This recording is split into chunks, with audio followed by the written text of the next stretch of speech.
এই মোটা মেয়েটাকে দেখছেন, ফেসবুকে সে একটা সুন্দরী মেয়ের ছবি আপলোড দেয় আর তারপর একটা ছেলের সাথে সে নিয়মিত কথা বলতে শুরু করে, যেখানে ছেলেটা ভাবছিল কোনো এক সুন্দরী মেয়ে তাকে সময় দিচ্ছে, কিন্তু একদিন যখন তাদের সাথে দেখা হয় তখন ছেলেটা একদম টাসকি খেয়ে বসে। সে মানতেই পারে না যে এতদিন তার সাথে ধোঁকা হয়েছে, কিন্তু জানলো অবাক হবেন পরবর্তীতে।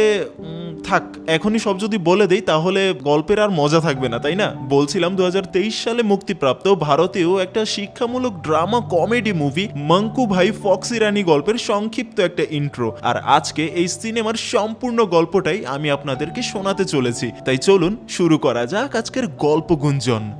গল্পের শুরুতেই আমরা একটা ছেলের সাথে পরিচয় হই, তার নাম রাজেশ।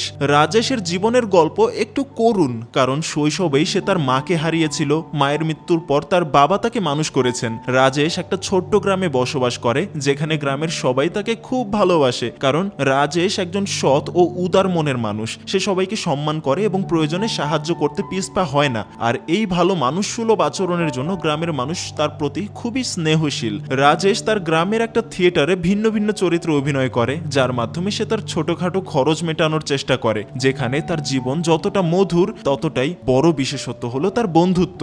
রাজেশের 4 জন ঘনিষ্ঠ বন্ধু আছে, যাদের জন্য সে সবকিছুই করতে পারে। কিন্তু রাজেশের জীবনে ছোট্ট একটা ত্রুটিও আছে, যেটা হলো সে খুবই লাজুক প্রকৃতির। মেয়েদের সামনে দাঁড়ালে তার পা কেঁপে ওঠে। কথা বলতে তো দূরের কথা, মেয়েদের সামনে পড়লেই সে অস্থির হতে শুরু করে। এই বিষয়টা নিয়ে রাজেশের বাবা এবং তার বন্ধুরাও খুবই চিন্তিত। তারা ভাবে যদি এমন হয় তবে তার বিয়ে হবে কিভাবে। একদিন রাজেশ তার বন্ধু বলুর সাথে লুডো খেলছিল, তখন বলু মোবাইল নিয়ে বাথরুমে যায়। রাজেশ তাকে প্রশ্ন করে, কিরে বাথরুমে মোবাইল নিয়ে যাচ্ছিস কেন? বলু উত্তর দেয়, আরে তুই বুঝবি না, আমি আমার প্রিয়ার সাথে কথা বলবো, তুই এসব বুঝবি না, তোর কপালে তো কোনো মেয়েই নেই। এই শুনে রাজেশ অবাক হয়ে যায় যে বাহ, প্রেমিকার সাথে কথা বলতে বাথরুমেও মোবাইল নিয়ে যেতে হয়। রাজেশ ভাবে বাহ, ভালোই হয়েছে তার কোনো প্রেমিকা নেই, এসব করতেও হচ্ছে না। তারপর রাজেশ আবার গ্রামের মঞ্চস্থ একটা নাটকে তার চরিত্রে অভিনয় করতে যায়। অভিনয় শেষে সে কিছু টাকাও পায়। রাজেশ বলুর কাছে এসে জানতে পারে যে আগামীকাল তার বন্ধু মায়াঙ্কের নাকি জন্মদিন। বলু রাজেশকে বলে, চল মায়াঙ্কের জন্মদিন উপলক্ষে কিছু করি।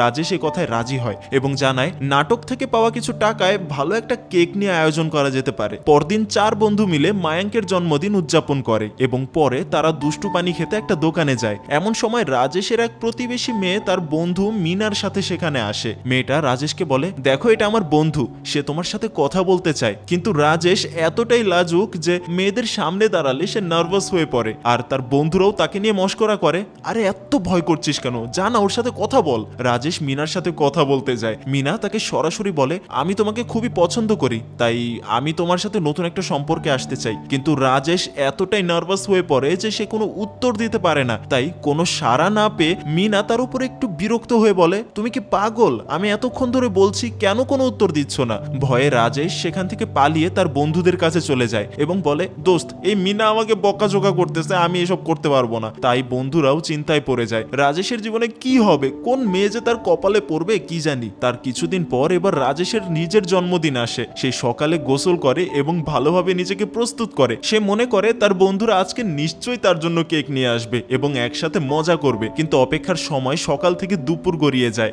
রাজেশ চিন্তা করে তার বন্ধুরা হয়তোবা তার জন্মদিন ভুলেই গেছে অথবা তাকে চমক দেওয়ার জন্য অপেক্ষা করছে। কিন্তু সারাটা দিন অপেক্ষা করার পরেও তার জন্মদিনের শুভেচ্ছা জানানো বা কোনো পার্টির কোনো প্রকার আয়োজন করে না তার বন্ধুরা। রাজেশ হতাশ হয়ে পড়ে। আজকের দিনটা রাজেশের জন্য খুবই বিরক্তিকর হয়ে পড়ে। আর তার বন্ধুরাও কেউ তার জন্মদিনে দেখা পর্যন্ত করতে আসেনি। রাজেশ খুবই কষ্ট পায় এবং ভাবে, আমি তো আমার বন্ধুদের জন্মদিনে এত কিছু করি, তারা আমার জন্মদিন ভুলেই গেল। সে মনে করে তার বন্ধুরা হয়তো তাদের প্রেমিকাদের নিয়ে ব্যস্ত, তাই তার ফোনও ধরছে না। রাজেশ ভাবে, আমারও একটা মেয়ে বন্ধু থাকা দরকার, যাতে আমি আমার বন্ধুদের দেখাতে পারি যে আমিও কারো উপর নির্ভরশীল নই। এই ভাবনা নিয়ে রাজেশ আজকে প্রথম স্টাইলিশ পোশাক পরে বাড়ি থেকে বের হয়। প্রথমেই সে মিনার কাছে যায় সম্পর্ক শুরু করার জন্য, কিন্তু দুঃখজনকভাবে মিনা ইতোমধ্যেই অন্য একটা ছেলের সাথে সম্পর্কে জড়িয়ে পড়েছে। রাজেশ দেখে অবাক হয় যে মিনার নতুন এই বয়ফ্রেন্ড একটু অদ্ভুত। সে মেয়েদের মতো আচরণ করে, বাচ্চাদের মতো ললিপপ খায়, পুরাই লুতুপুতু একটা ছেলে। রাজেশ ভাবে ভালো ভালোই হয়েছে মিনার সঙ্গে সম্পর্ক জড়ায়নি, না হলে হয়তোবা আমাকেও ললিপপই খেতে হতো। এরপর রাজেশ কলেজে যায় অন্য একটা মেয়েকে খুঁজতে, কিন্তু সে কারো সাথে কথা বলার সুযোগই পায় না। সব মেয়েই তাকে উপেক্ষা করে চলে যায়। রাজেশ হতাশ হয়ে ভাবে আমার ভাগ্য এত খারাপ কেন। এই চিন্তায় ডুবে থাকা অবস্থায় বাড়ি ফেরার পথে গ্রামের এক লোক তাকে জিজ্ঞাসা করে, কি হয়েছে রাজেশ, তোমাকে চিন্তিত দেখাচ্ছে, সব ঠিক আছে তো? রাজেশ উত্তর দেয়, না কিছু না, একটা মেয়ের দরকার ছিল আমার, কিন্তু পাচ্ছি না। মানে সে কি বোঝাতে চাইছে আমরা তো বুঝতে পারছি, কিন্তু তখন সেই ব্যক্তি বলে, আরে এবার বুঝলাম, তুমি আমাকে বললেই তো পারতে, আমি তোমার জন্য একটা মেয়ে খুঁজে দেবো, চলো। এরপর সেই ব্যক্তি রাজেশকে একটা পতিতার নাম্বার দেয়, কিন্তু রাজেশ জানতো না যে এটা এক পতিতার নাম্বার। সে ওই নম্বরে কল করে এবং কথাবার্তা বলে ওই পতিতার বাড়িতে যায়। সেখানে গিয়ে রাজেশ বলে আমার নাম রাজেশ, কিন্তু পতিতা সরাসরি তাকে একটা কন্ডম ধরিয়ে দিয়ে বলে চলুন শুরু করি।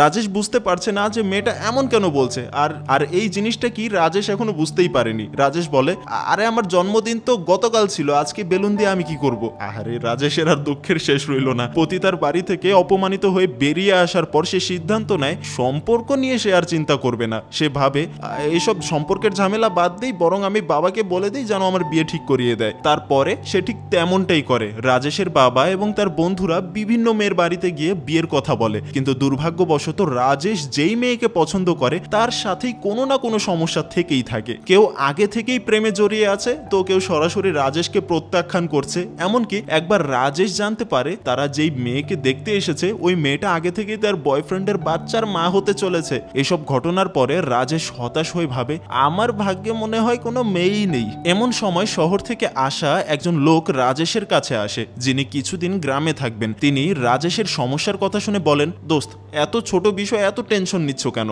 এটা তো সোশ্যাল মিডিয়ার যুগ, ইনস্টাগ্রামে অ্যাকাউন্ট খুলো, সুন্দর ছবি আপলোড করো, তারপর মেয়েদেরকে রিকোয়েস্ট পাঠাও, কে জানে কোন মেয়ে তোমার ছবি দেখে পছন্দ করে ফেলে। লোকটার সাহায্যে রাজেশ একটা ইনস্টাগ্রাম অ্যাকাউন্ট খোলে এবং তার একটা ছবি আপলোড করে সেখানে। এতে রাজেশ খুবই খুশি হয়। রাতে সে অনেক মেয়েকে রিকোয়েস্ট পাঠায়। সৌভাগ্যবশত রানী নামের একটা মেয়ে তার রিকোয়েস্ট অ্যাকসেপ্ট করে এবং বলে তোমার ছবি খুব সুন্দর, তুমি দেখতে অনেক হ্যান্ডসাম।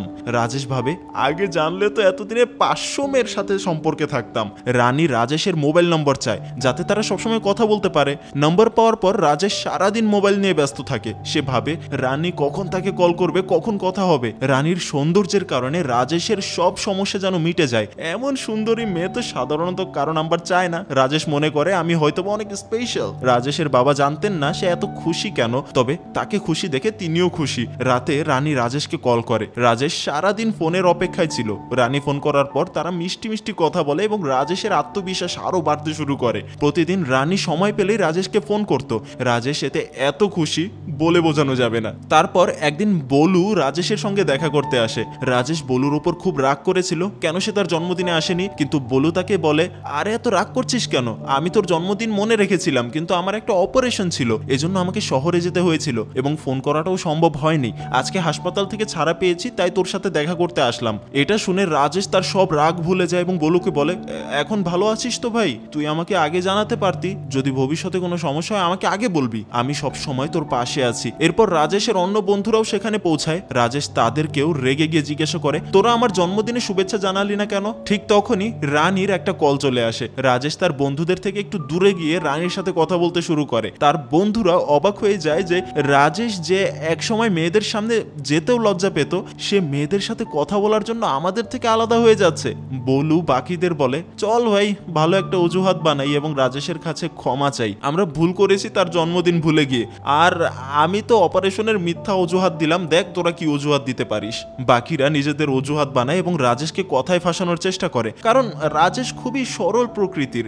এদিকে রানী রাজেশকে বলে তুমি এমন একটা ছবি পাঠাও যেখানে তুমি একটা প্লেট হাতে ধরে আছো। এখনকার সোশ্যাল মিডিয়ায় অনেক ঠকবাজ রয়েছে, আমি প্রতারিত হতে চাই না, আমি প্রমাণ চাই ছবিটা তোমারই। রাজেশ রানীর কথা মতো একটা ছবি পাঠায় যেখানে সে একটা প্লেট ধরে আছে। রানীও একটা ছবি পাঠায় যেখানে সে প্লেট ধরে আছে এবং সেটি তার অ্যাকাউন্টের ছবির সাথেও মিলে যায়। বিষয়টি নিশ্চিত করতে রাজেশ রানীর কাছ থেকে আরো একটা ছবি চায় যাতে তার হাতে রাজেশের নাম লেখা থাকে। রানী সেটাও পাঠায়। এতে রাজেশ স্বস্তি পায়, তার সাথে কোনো প্রতারণা হচ্ছে না। রানী বলে আমার জন্মদিন আগামী সপ্তাহে, আমি চাই তুমি আমার সাথে দেখা করতে আসো, আমরা সবাই মিলে ভালো একটা পার্টি করব। আর আসলে রাজেশ এরকম সুযোগের জন্যই একটা অপেক্ষা করছিল এবং সঙ্গে সঙ্গে রাজি হয়ে যায়। সে ভাবে সে পরের সপ্তাহেই রানীকে প্রপোজ করবে এবং তারপর তারা দুজন বিয়ে করবে। রাজেশ কখনো এত খুশি হয়নি। এই সপ্তাহটা রাজেশের জন্য খুবই কষ্টে কাটছিল, কারণ সপ্তাহটা শেষ হচ্ছিল না। সে রানীর সাথে দেখা করবে, সে সারাদিন রানীর সাথে কথা বলতো, রানীর সাথে কথা না বলে তার একটা দিনও কাটতো না। তারপর রানীর জন্মদিন আসে।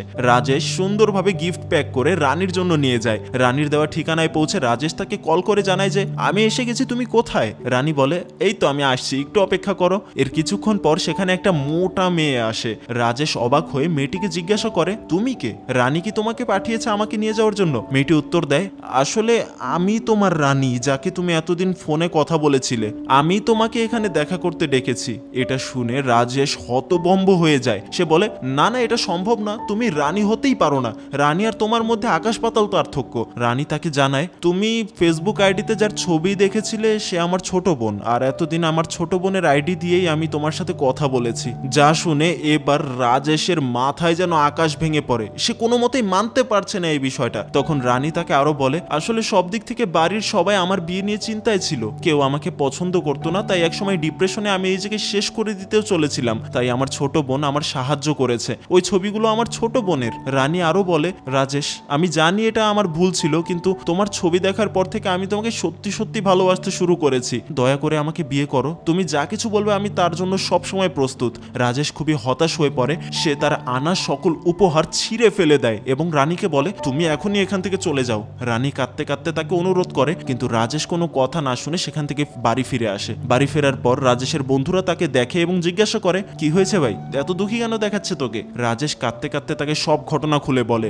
এটা শুনে বলু তাকে বলে যা হয়েছে ঠিক হয়নি, কিন্তু তোর রানীকে এভাবে ছেড়ে চলে আসাটা উচিত হয়নি। সম্ভবত রানী তোকে অনেক ভালোবাসে, নয়তো এভাবে কেন বলবে? আমি মনে করি তার সাথে তোর দেখা করা উচিত। আর এই কথাগুলো শুনে রাজেশ বিষয়টা নিয়ে চিন্তা করতে শুরু করে। তাই রাজেশ আবারও রানীর সাথে দেখা করতে যায়। সে রানীকে বলে মাফ করো, যা ঘটেছে তা ঠিক হয়নি, আমাকে ক্ষমা করো, আমি তোমার সাথে যেভাবে ব্যবহার করেছি সেটা করাটা আসলে উচিত হয়নি। আমি জানি আমার এভাবে বলাটাও উচিত হয়নি। রানী এতে খুবই খুশি হয়। তবে রাজেশ একটা শর্ত দেয়, তোমাকে বিয়ের পর জিমে যেতে হবে এবং নিজেকে ফিট রাখতে হবে। রানী রাজি হয় এবং বলে তুমি যা বলবে আমি তাই করব, তোমার জন্য আমি সবকিছু করতে পারি। এরপর রাজেশ তার বাবার কাছে গিয়ে বলে বাবা আমি একটা মেয়েকে পছন্দ করেছি, কাল তার বাড়িতে যেতে হবে যেন বিয়ের দিন ঠিক করা যায়। রাজেশের বাবা এতে খুশি হন এবং বলেন এটা তো খুব ভালো বিষয়। পরদিন রাজেশ তার বাবাকে নিয়ে রানীর বাড়িতে যায়, কিন্তু রানীকে দেখে তার বাবা খুবই অবাক হন, কারণ রাজেশ ও রানীর মধ্যে কোনো মিল নেই। তবে রাজেশকে খুশি দেখে তিনি আর কোনো প্রশ্ন তোলেন না এবং তাদের বিয়ে ঠিক হয়ে যায়।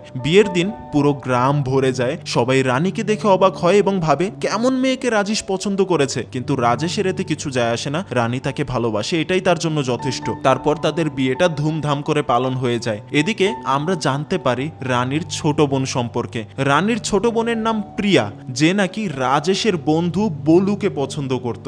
আর হ্যাঁ, এখানে একটা টুইস্ট চলে আসে। আসলে প্রিয়ার সাথে রাজেশের বন্ধু বলুর অনেক আগে থেকেই সম্পর্ক ছিল। প্রিয়ার বাবা প্রিয়াকে বলেছিলেন যে রানীর বিয়ে না হওয়া পর্যন্ত তার বিয়ে সম্ভব নয়, কারণ রানী পরিবারের বড় মেয়ে। আর এখানে এই ঘটনার সূচনাটা প্রিয়া আর তার বোনের মাধ্যমে হয়নি, বরং হয়েছিল রাজেশের সেই ঘনিষ্ঠ বন্ধু বলুর মাধ্যমে। যেহেতু তার প্রেমিকা প্রিয়ার বড় বোনের বিয়ে না দিলে সে প্রিয়াকে বিয়ে করতে পারবে না, তাই সে প্ল্যানিং করে আর সহজ সরল তার বন্ধু রাজেশকে এই পরিকল্পনায় ফাঁসায়। মূলত এজন্যই বলু এবং তার বন্ধুরা রাজেশের জন্মদিনে ফোন বন্ধ রাখে, যাতে রাজেশ ভাবতে থাকে যেন তার বন্ধুরা তাকে ভুলে গেছে। তার সাথে সে ওই অপরিচিত লোকের সাথেও তার দেখা করায় আর তাকে দিয়ে রাজেশের নামে সোশ্যাল মিডিয়ায় অ্যাকাউন্ট খোলায়। তারপর বলুর প্ল্যানিং অনুযায়ী রাজেশ প্রিয়া মনে করে তার বোন রানীর সাথে কথা বলতে থাকে এবং তাদের পরিকল্পনা সফল হয়। রাজেশ ও রানীর বিয়ে হয়। আর এখন যেহেতু রানীর বিয়ে হয়ে গিয়েছে, তাই এক মাস পর বলুর সঙ্গেও প্রিয়ার বিয়ে হয়ে যায়। দুজনেই খুব খুশি, কিন্তু বলুর মনে একটা গিল্টি ফিল হতে থাকে যে সে রাজেশের সরলতাকে ব্যবহার করেছে।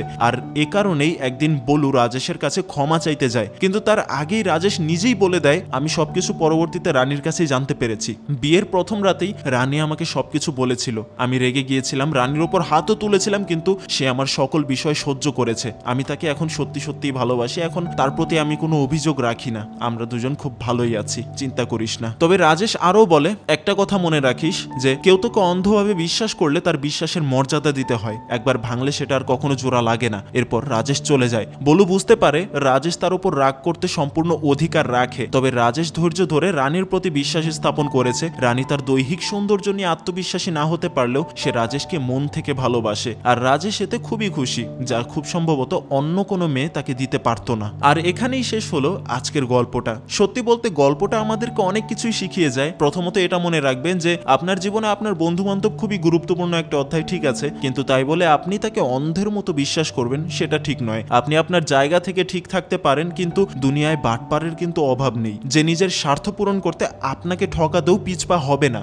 যেমনটা রাজেশের বন্ধু করেছে। দ্বিতীয়ত, সোশ্যাল মিডিয়ার রিলেশন থেকে দূরে থাকার চেষ্টা করবেন, এগুলো যৌক্তিক কোনো বিষয় না। তৃতীয়ত, যে বিষয়টা আমি বলতে চাই এটা হলো সবথেকে গুরুত্বপূর্ণ একটা পয়েন্ট, একটা মানুষের উপর ভালো লাগা বা ভালোবাসা তৈরিতে বাহ্যিক সৌন্দর্য অবশ্যই গুরুত্বপূর্ণ বিষয়, কিন্তু এটা একদম বাধ্যবাধকতা নয়। কারণ বাহ্যিক সৌন্দর্য সাময়িক বিষয়, যেটা আপনাকে জীবনের শেষ পর্যন্ত প্রকৃত শান্তি এনে দিতে পারবে না, যেটা দুজন মানুষের মনের মিল থেকে হয়। যাক, অনেক কথা বলে ফেললাম। ভিডিওটা কেমন লাগলো সেটা কমেন্ট করে জানাবেন, আর সংক্ষিপ্তভাবে ভালোবাসা দেখাইতে চাইলে লাইক করতে পারেন।